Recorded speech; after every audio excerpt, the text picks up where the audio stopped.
לך לגעת, גם את תדברי לסדר. אני הכיפה אדומה, אני הולכת להתקיים. לא! אז זאב יאכל את הסל שלך. אז לך, לא, תישארי בבית, כי הזאב, אני אימא. הוא כאן. לא, זה אבא שלי. וכאילו יש זאב. זה זאב, אני זאב רוזנשטיין. אני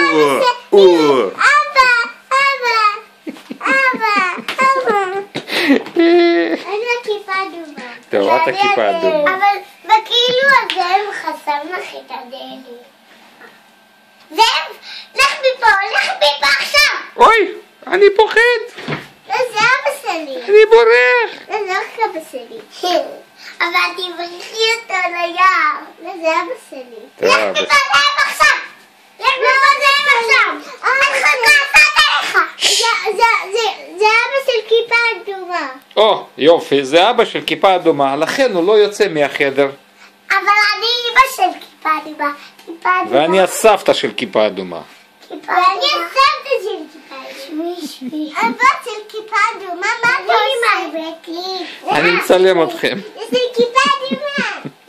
איזו הצגה מרגשת מאוד. צלם אותי. כן. את יכולה לשים אותו כאן. צלם את... אני החגדנית מנגו. מנגו, מה זה? אני הפירות. אני הכיפה אדומה של אבא שלה. יופי. היא כיפה אדומה של אבא שלה. אני סבתא שלה. ואני החגדנית מנגו. סבתא. מה? היום לאן הולכים? לפיקניק. יס. ומה תעשו בפיקניק? תלך גם לפיקניק. לפיקניק, בשמחה אנחנו נעשה פיקניק. לא, זה בכאילו פיקניק. סבתא, מה? את הולכת לעבודה?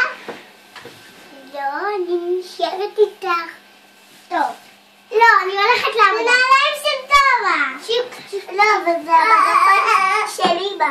בוא נכבה את האור, הולכים לישון. לא, הכיפה אדומה הולכת לישון. אבל האמא של כיפה... וואו. אכלו את זה.